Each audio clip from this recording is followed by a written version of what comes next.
Good morning, beautiful people out there. Welcome to yet another super episode of Beautiful Outstanding Ladies with Disabilities Television, Bold TV, brought to you by Bold Heart Initiative every Saturday, 10:30 a.m. on your Facebook and YouTube screen. Thank you for joining us once again today as we bring to you different topical issues, different co-hosts for women and girls with disabilities towards having an inclusive and sustainable society. Today is not going to be an exception. I am your co-host on the show today. My name is Oluwatomisi Adeyefa Olatayo, and I am based in Abeokuta, Ogun State. I identify as a visually impaired person.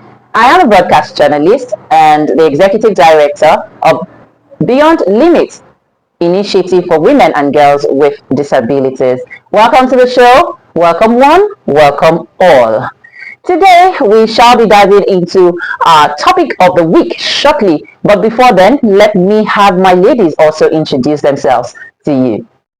Hello, good morning, good afternoon, good evening, good day, wherever you are in the continents of the world. I remain Osaki Teresa George Ritaria. I reside in Rivers State, Onne. I'm a freelancer and a farmer. I'm a polio warrior, a disability rights advocate. I'm so glad to be here. Thank you. Hello, good morning. Welcome to Bold TV. My name is Afyong Etum. I'm a medical lab scientist and I'm also an operations support specialist who helps businesses manage their systems and streamline their workflows. I live and work in the beautiful capital city of Akwa Ibom State, Uyo. I identify as a woman with disability because I use a wheelchair from spinal cord injury. It's a beautiful Saturday and I'm glad to be here. Hello, good morning. Osai Marian is my name. I'm a visually impaired person. I am a school counselor, an English teacher, and I live in Lagos. Hello, good morning, beautiful people. My name is Fatima Osman. I am a school teacher from Kano State and I identify as a young woman with albinism. Good morning and a beautiful day to you. I am Biatkin Yedion Thomas. I am a learning disabilities and special needs expert. I work with kids with learning disabilities and special needs like autism, Down syndrome, cerebral palsy, dyslexia, speech disorders, etc. I run an inclusive school in the city of Uyo called Peapod International Schools. I am an advocate for inclusive education for kids living with special needs and learning disabilities. I run a training program for caregivers, parents, and educators called Teach Audacious, where we educate stakeholders on how to properly and effectively take care of kids with learning disabilities and special needs. Thank you, ladies, for joining on the program today. Thank you for always being there. And special thanks to our guests for also being a part of the program today. And we are going to be conversing on a trending topic. It's August, precisely the 1st of August, 2026. And this marks the beginning of long holiday time for quite a lot of children in nursery, primary, and secondary schools back home, either from the boarding house or from the day school or from the whatever kind of formal education they are receiving at this time. They are back home to spend the August break with their parents. It's going to be some 6 to 8, 10 weeks long holiday, and there's so much anxiety in the air. A lot of parents and guardians are thinking so hard and working so hard towards managing this time with the kids. And that's why we're bringing that topic up on Bold TV to say that beyond the school bells, we want to give practical guides to parents during this long holiday. A lot of anxiety, even as a parent without a disability who has a child with a disability, or a parent without disability, or a parent with a disability who has children without disability. Quite a lot of anxiety, quite a lot of thoughts, quite a lot of effort are going to be put into keeping our children safe, engaged, and happy this holiday time. So what can we do as parents generally is what we shall be discussing on the show today. And to kickstart this conversation, I want to take my ladies down memory lane. What was it like for you back then when you hear the word holiday? What was those exciting things or those frustrating things that you experienced during the holiday? Okay, Tomisi, thank you very much. I like the way you smile.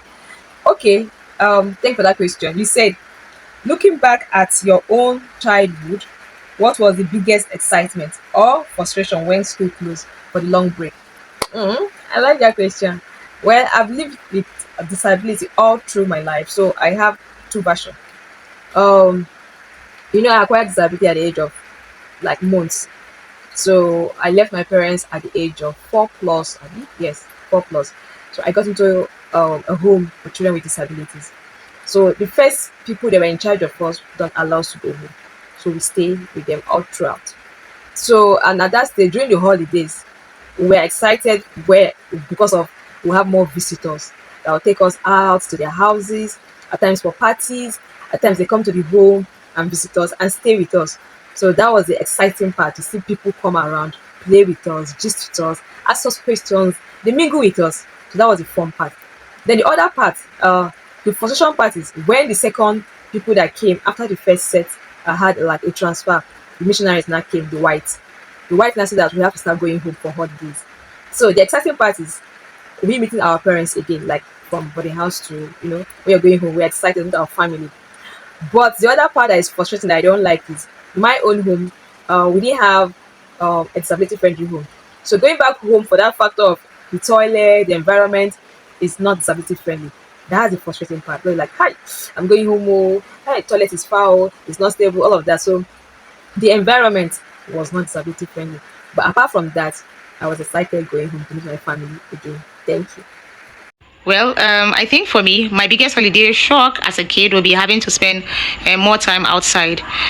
For me, growing up, there was no a lot of indoor activities or screen time when I was growing up. So most of our holidays were spent outside playing with friends and peers and neighbors and just connecting with the community. So I can remember sometimes my mother will have to call me inside even if my friends and peers are playing outside, especially when it's really, really sunny. Okay, Tomisin, thank you for your question. Now, as to the holidays, especially the long holidays, July to September, when I was younger, I remember one of the most exciting parts of being on holiday was that, I would get to play, there would be more time to play. And then waking up early to go to school, that was out of the question. You could sleep in the mornings and just, do your own thing. Once you were done with chores, you were free to go anywhere you wanted and do whatever you wanted, as long as you didn't get into trouble. So that was one of the exciting things. And the frustrating part was that where my household was concerned, as far as my parents were concerned, you were not exempted from chores. In fact, the chores increased. We used to farm, and during those holidays, you didn't have any excuse for not participating because you didn't have books to read or assignments to turn in. So we had to go to the farm. There was a lot of work. Everything you couldn't do when during the school season, the holidays, you couldn't get out of it. So that was the frustrating part. Thank you very much, ladies, for sharing your thoughts right there. Quite a lot of interesting things. And of course, holiday is coming. No more morning bells, no more teacher calls, no more assignments, no more homework, no more classwork, no more research work, no more sit down, stand up, assembly time, break time. It's all about playing. And, that's the excitement for quite a lot of children. Even till date, they're super excited about the fact that they wouldn't be waking up as early as 5 to get ready for school. They wouldn't have to submit an assignment the following day. It's playtime, it's sleeping time, it's eating time. We didn't remember to mention that eating part. While you're in school, it's possible to ration your food, right? You say, okay, when you eat in the morning and take your lunch box to school, that's it for the day. But during the holidays like this, children tend to eat a lot. They just want to eat. They are just hungry every and any time. So, and one other frustrating thing that cuts across is the chores. I can relate. I can relate with that chores thing. It looks like during the holiday, the chores just keep coming. It just keeps coming. But I mean, that's the time when you get to help your parents more. That's the time where you get to, support them. And the only way by which you can support them is to do house chores. At least let that burden be lifted off your parents while they focus on other things, knowing fully well that you're going to be getting a whole lot of bags and luggages to school the next September. So Thank you, ladies, for sharing that with us. And that takes us into the conversation with my guests. And my first question this time around would be either as a parent who has children with disabilities or a parent with a disability who has got children without disabilities, what are those things that you can put in place to ensure that these children are engaged, they are happy, and they are safe at this time? Dear parent with a child with a disability or a special need, you can't pour from an empty cup. Please give yourself permission to rest. Ask for help and connect with support groups. Most importantly, let go of the feeling of guilt. Taking care of yourself is not being selfish. It is essential. You need a healthy parent to take care of the child. So you're not being selfish. Give yourself permission to live, laugh, and rest. Okay, thank you. There are a whole lot parents can put in place during this long break, 6 to 8 weeks break. A whole lot. These kids or students could learn other skills like barbing. They can learn how to barb. They can learn how to sew, shoemaking. They could even learn how to play musical instrument. The guitar is there, the drum. They can go in for dancing skills, taekwondo, judo, swimming. These other things are recreational and it adds to their well-being. You understand? Anything outside academic is what children should involve or engage in this period. Yes, thank you. Well, the very first thing I'll advise parents to put in place during this long vacation is a simple routine. The routine must not necessarily be structured or rigid. It should be as simple as possible. Children should know their time to sleep, time to wake up, time for house chores, time to eat a certain meal, time to have family time for reading, time for screen time. And this will go a long way to enforce structure and a sense of responsibility.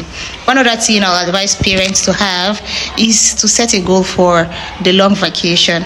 So a simple goal, maybe reading a book or memorizing something or learning a new skill or trying baking, something that will also keep the children engaged during the long holiday.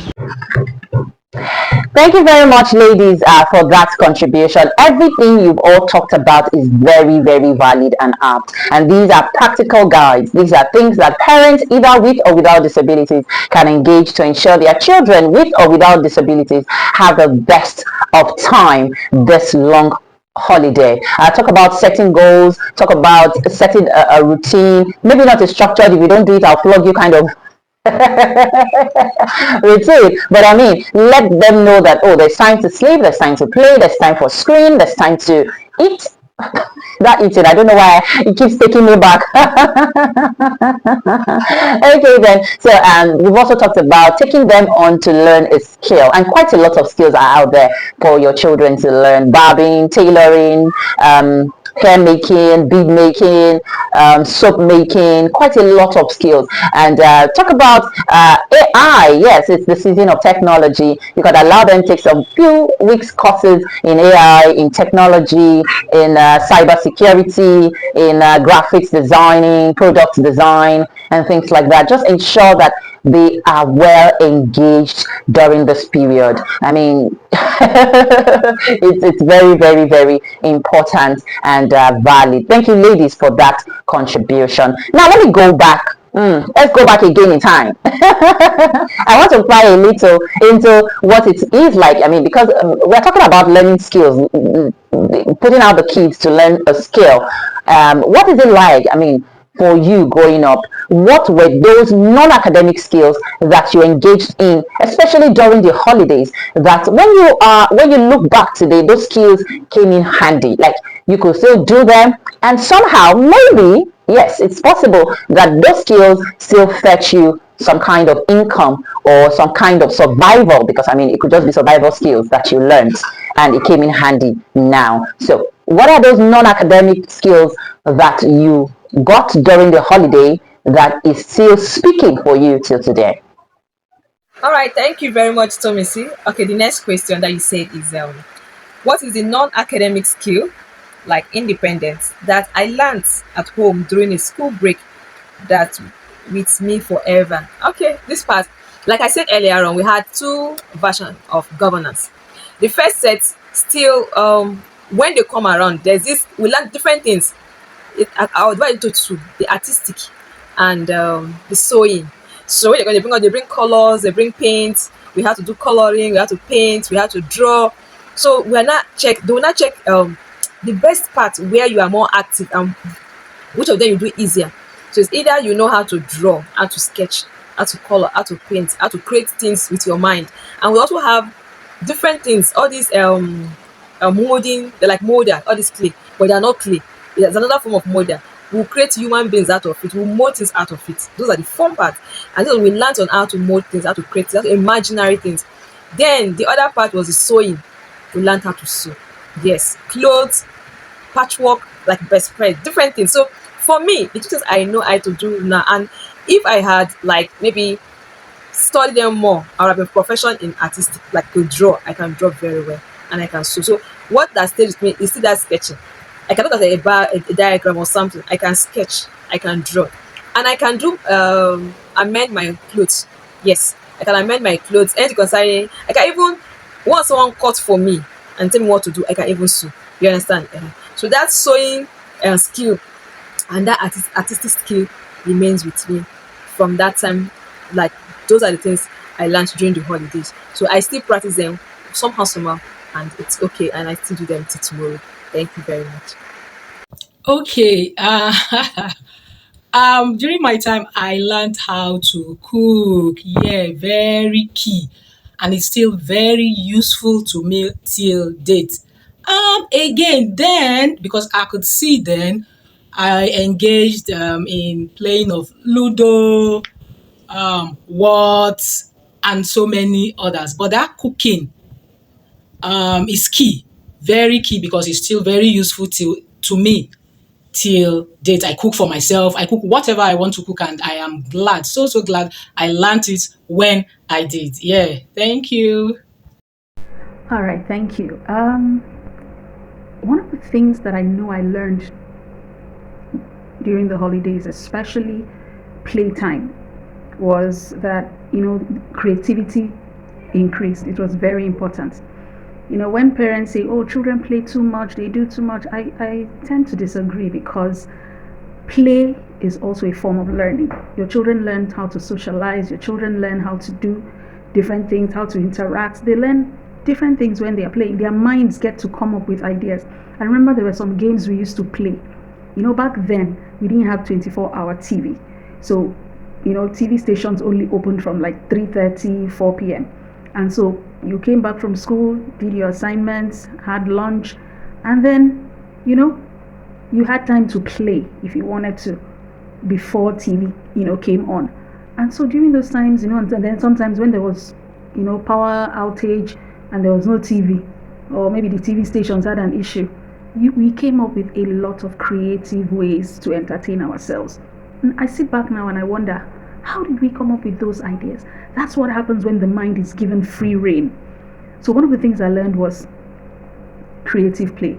And then another thing is, I remember cooking my first full meal, as a child during play.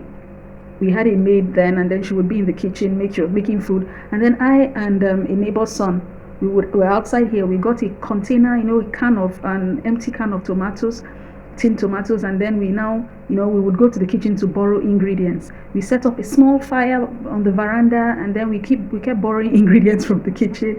And then at the end of the day, we were able to replicate what was being made. We made our own soup, and the maid just made eba for us, and we turned it into a plate, and we ate it. So that's my earliest memory of cooking. And it was play. It was fun. We just sat there and did our own thing, and it was fun. So that's one of the things. So I think the holidays is a time when children can learn.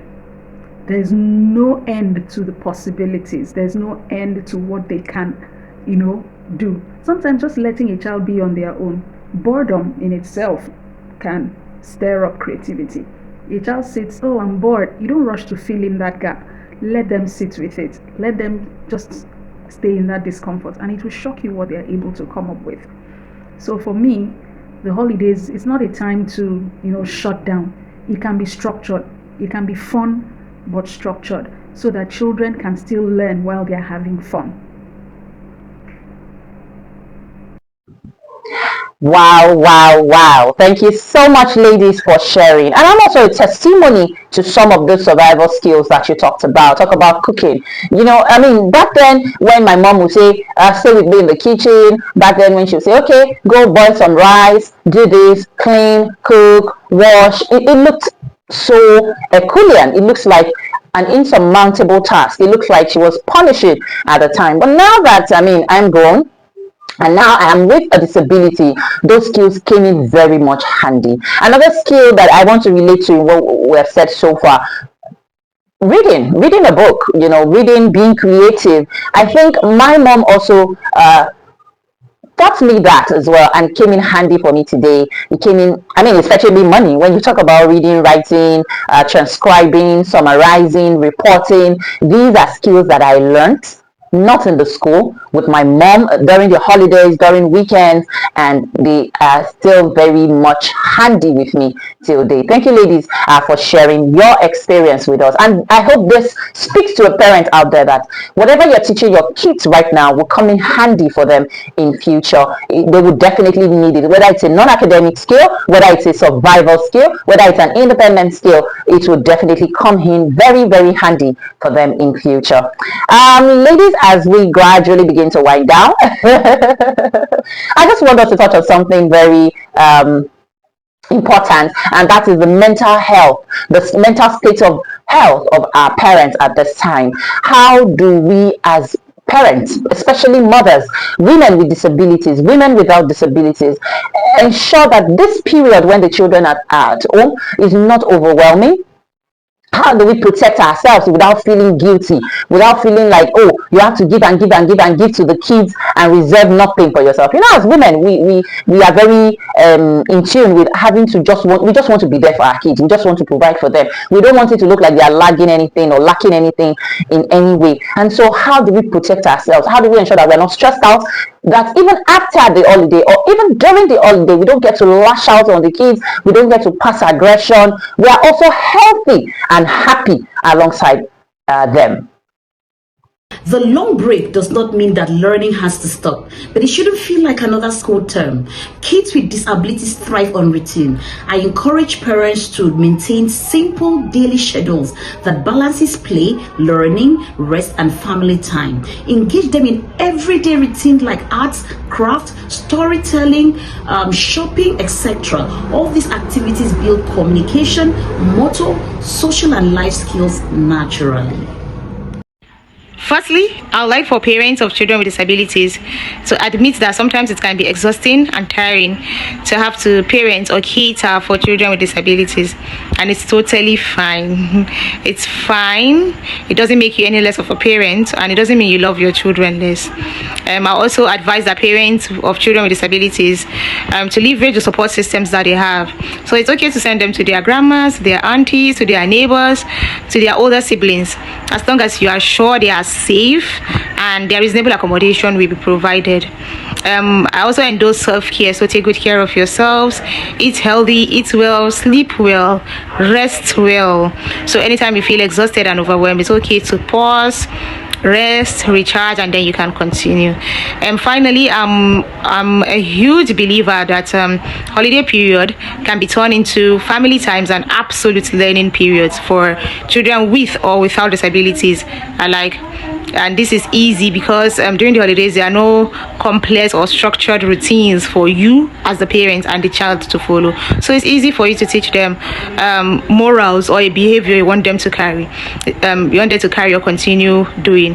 It's very easy to teach morals, to teach behavioral attitude, to change something in them, or to teach them a skill, and also to increase family times.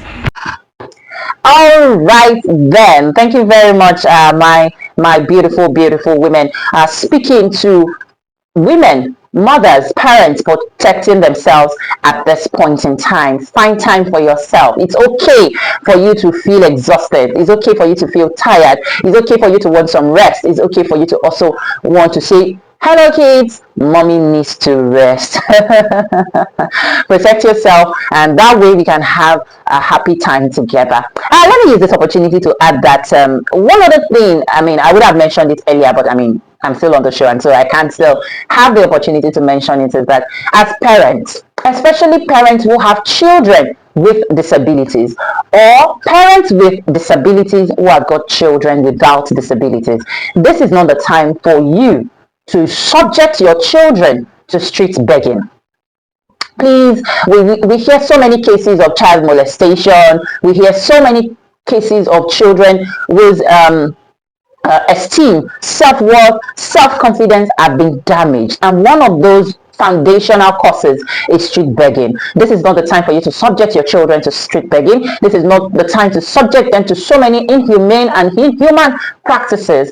You as a parent should stand up to your responsibility of providing for them. A situation where a child, I'm talking about children now, a child who is supposed to be under your protection, under your supervision, under your care, is thrown out to go and look for money for you. It's not the right thing to do. I know that the government are doing quite a lot in terms of street begging, and we just want to encourage our parents with disabilities, or our parents who have got children with disabilities. Please, it is your responsibility, in fact your primary responsibility, to provide, to protect, and to support those children the best way you can. I know things are hard. I know that the economy is not smiling on anyone, and we are all just trying to make ends meet. But please keep trying, keep pushing. God in heaven sees your toils and would bless you abundantly. Please, let's protect our children. Let's give them the best. Let's not subject them to ridiculous and pitiable conditions because we need money.